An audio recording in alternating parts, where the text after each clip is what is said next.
We're back with Richard Hanna, and we were talking about Okinawa, and I had a question for you. A lot of folks think that we shouldn't have dropped the bomb, and I always want to ask a World War II veteran, particularly one like you who was involved in the campaign to take Japan. Well, I mean, what do you say to people we should? What's my answer to that? Yeah. I'll tell you exactly. First thing, I most likely would not be here today. There's no way. The Japanese won their job in the Second World War, and mostly the Germans too, is how many people they can kill. And so I was never prepared to have my family slaughtered. So I thought, I'm going to stay here and fight until either I die or they die, because there's no surrendering to them. Because either you win now or you die anyhow. It makes no difference. They never took any captive. They would bayonet our friends just enough to make them torture them. I knew what it was. Also, in the rape of Nanking, they went into the town of Nanking, the Japanese, and killed 1 million of the Chinese. Their job was to go out in the morning and kill everybody. Kill everybody. So without the bomb, you know, I mean, that's what they'd have done, and we not won. Right. And so when they dropped the bomb, it saved. Well, they were going to fight till we killed 200 million of everybody. Right. So it saved their lives as well as mine. Now, there was 500,000 of our men that didn't die and 1 million of them that didn't die. So it really was a favor for both. In some strange way, even I might be alive because my dad was in the Navy, and he thought the same thing, is that, you know, if the war will go on forever, Jim. Just ever. Because they wanted to kill everybody. They're not just going to kill a few. They want to kill 90% of the people in the world. This would go on and on. Tell me what it was like when the peace was declared and the Japanese surrendered. What was it like? Were you in Japan for any length of time? Okay, what happened? No, I was on Okinawa up north. We just secured the island. And the surrender plane, if I remember correctly, was white. One of the planes was coming to, and I don't know where they went, but come right over us. I looked up and saw it, and it was headed for surrender plane. First thing we did is run for the quartermaster to get gas masks, because we never believed they would ever surrender. They're going to die. They died in the hole. They come every day and we kill them, and they kill us. They were going to stay. They determined. So we went down and got gas masks, and then about 2 days later, they decided that they were going to surrender finally. And so then the big typhoon come, and I mean, it blew locker boxes, and there was no mess hall, there was no tents, there was no nothing. Almost destroyed us. That done more than what they did. But so after the surrender, you had to. You had to face a typhoon. Then they've come to typhoon. So then, I guess they didn't know what to do with the 1st Marine Division, so they sent us to North China to help Chiang Kai-shek. All the Japanese in North China was 300, 500,000 of them in there. And they were still fighting. No, the surrender meant they had to surrender too. So they sent us to North China to help Chiang Kai-shek, to get the Japanese, send them back to Japan, repatriate them, send them back. So the Japanese, when we got there at midnight, and it was snowing. So a lot of guys were going home, but your war was still on. They weren't going home yet. Because some of them were so dedicated, you're going to have to kill them. That's what they were afraid of. When we went into North China, they were well equipped, and I felt, you know, some of them decided maybe they didn't want to surrender. They have to be very careful. But anyhow. You told me a story one time, just always touched me, and I hope I get it right. You said that at one point, and I think it was Okinawa, you were yelling for stretcher bearers. That was in Death Valley, the battle in Death Valley. We're almost the way to Naha, about 3/4 of the way down on the end of the island, pushing. And there was a valley. It wasn't named Death Valley then, but. And we set up, I dug a hole, and in the morning, we were going to kick off our line. We're going to go down in the valley and up, and they were under it, waiting for us. And the 5th Marine Regiment was part of the 5th, we were the 7th Regiment. They were to go around on the hill on the high side and counterfire for us as we were going in the valley. We're open. We were going to counterfire. Well, we kicked off this time we kicked off at 8 o'clock or something. We got halfway down there and they opened up on us. They never got there. That's the raggedy-ass Marines. They always some excuse, but they'll make it right. They never got there to fire force. So that's how many of us got slaughtered. Not me, but they were slaughtering us down there. And so we tried to secure the hill, and there was only maybe 25 of us left. And there was the machine gun sergeant, who was at his Tommy gun, you know, him, and a bazooka man with me, and I loaded his bazooka because his assistant was laying out there with both legs off, and they were still firing us. So we pulled back, as this movie will tell, we pulled back to the river, which they filmed here, and regrouped. And the sergeant said, well, everybody that's wounded, we're going to take a vote for them to go back or stay and fight. Well, I volunteered to stay and fight. I don't care, but they tagged it with the tag. And so I said, you know, I felt brave. I don't know why, but I faced death twice now, so maybe I'm going to live through this. But the sergeant said, if you don't go now, you guys, and this afternoon or tonight or tomorrow morning, there's going to be another 500 out there waiting for you. So why not go now, right? Yeah. Well, he was right. Tactical.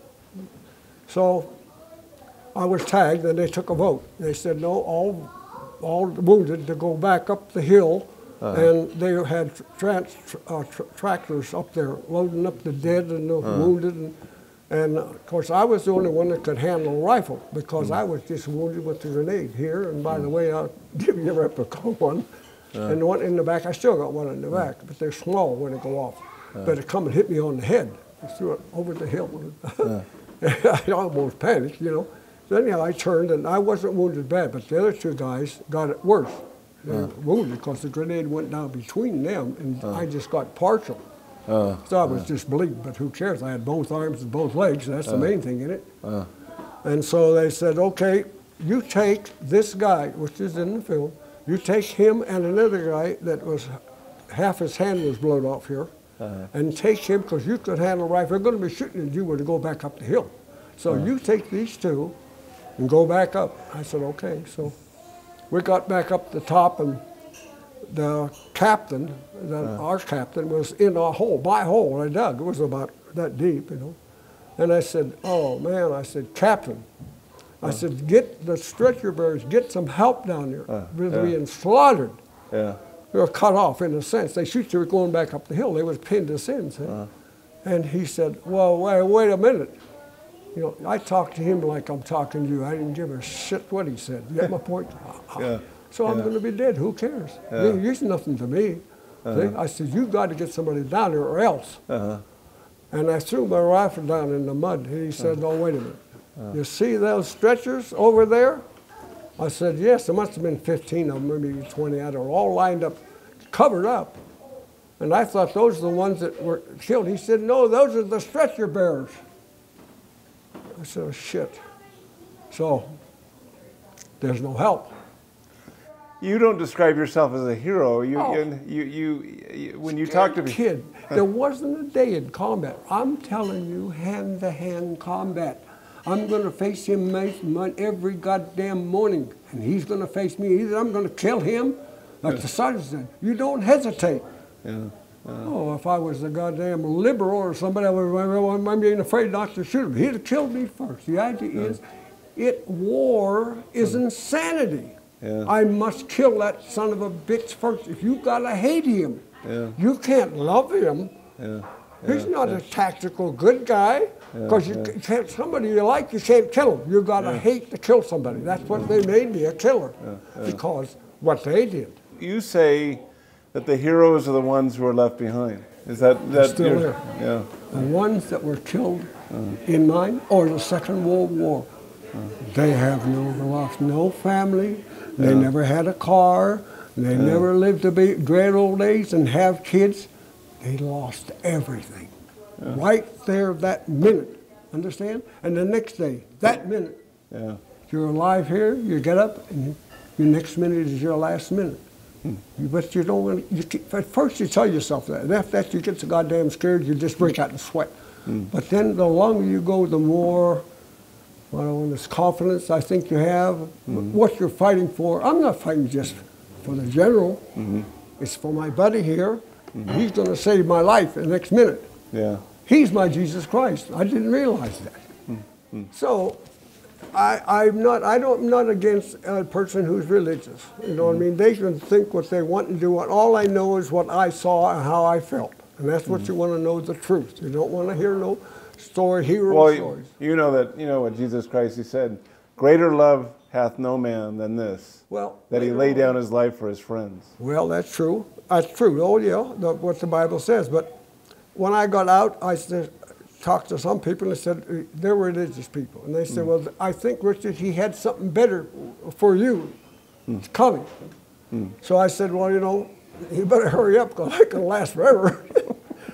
I'd kind of like to get your take on where you think America's going, I mean, in the next 20, 30, 40 years. You're a part of a generation that sacrificed enormously to, preserve American liberty. Since then, it seems like every time we go into a war or conflict or whatever, they drag on forever. The whole country doesn't get behind some of the efforts. Your generation brought Japan into the family of Western nations.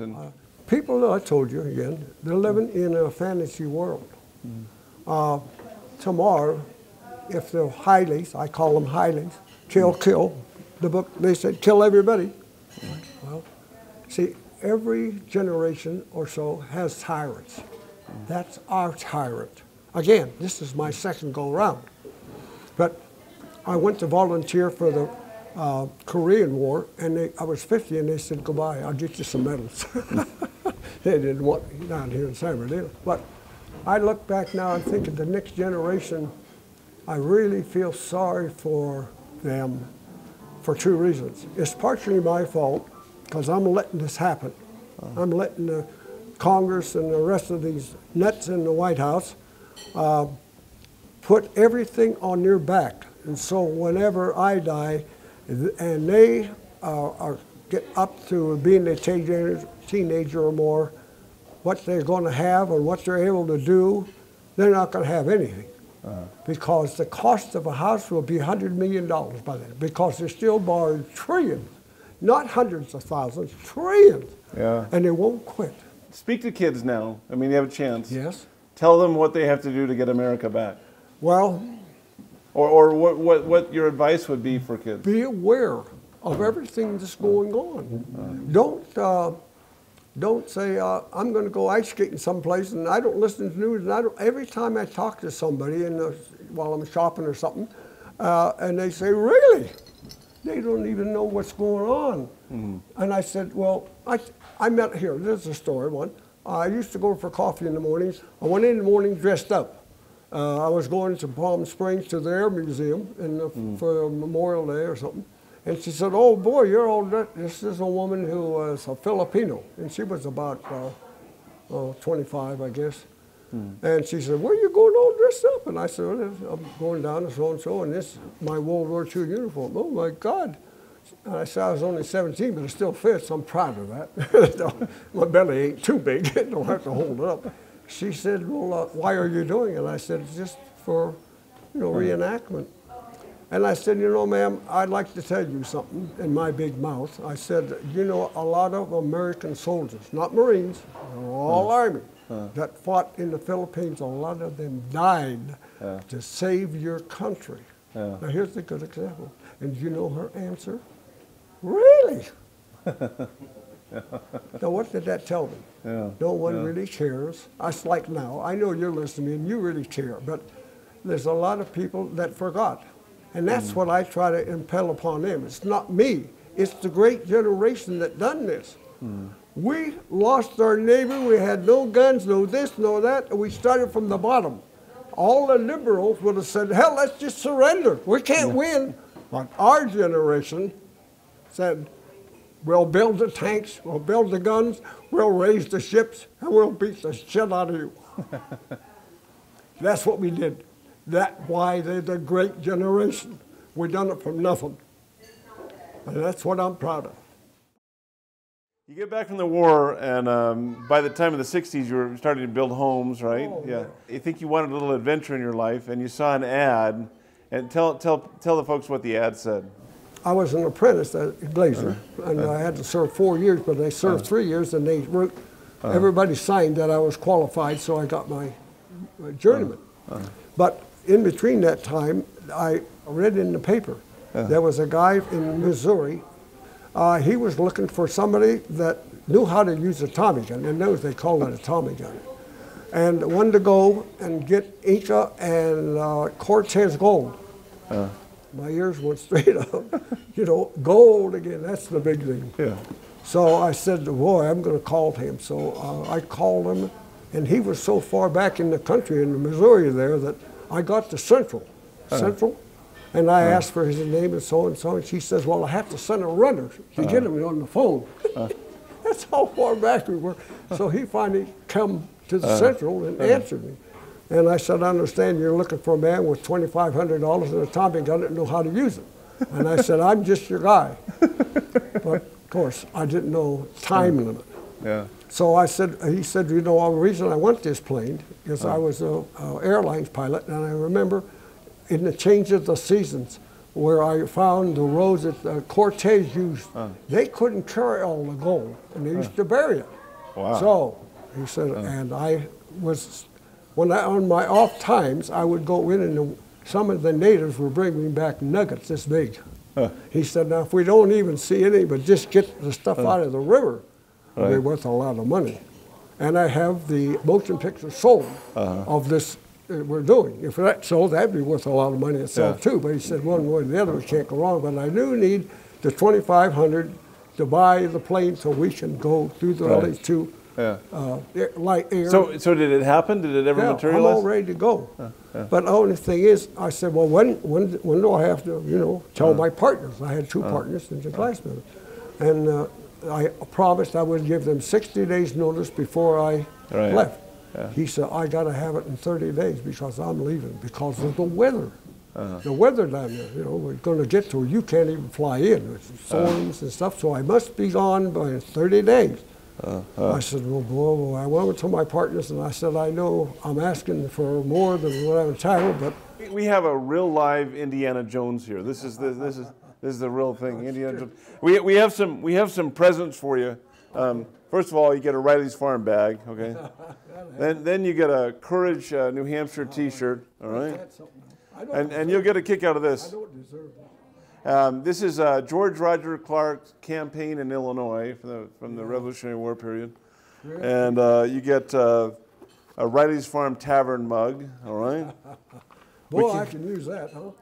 And you also get, a lucky rabbit's foot. This is very politically incorrect. I mean, I had a lucky one. You bet. I think I still got it in the bag. And also, no, I'm serious. You got something you can superstitious. You can scare kids with. You got your old snake there, all right? How about that? All right. And also a set of dominoes, all right? Yeah, dominoes. I don't know. Dominoes all the time. On behalf of Riley's Farm and the family, you've helped us out, even financially. You've lent us money. You've been I'm not. I didn't do it for money. Well, no, I know, but I mean, did it because I believed in you. See, I'm a type of person. I lent a lot of people money, but I didn't do it. I didn't charge you any interest over at one time. See, the idea was, if you were a bum and you're living under the bridge someplace, I wouldn't give you a nickel. But I thought you could progress. Well, but I mean, we very much appreciate all the support you gave us and all the hard work you put into doing George Washington, and the kids all miss seeing you. But well, I liked it too. See, that's something you do if you like. I wasn't doing something I was paid for that I didn't like. Because what else did I do but lay in bed? See, my point. None of them are going to get old. You helped me stay. Look. I'm going to go to 100. I hope. Hope we can do as well as you do. Well, you helped me a lot too. It's good having you on the show. We really appreciate you, Mr. Hanna, very much. You bet. Thanks for being with us on Tavern Talk.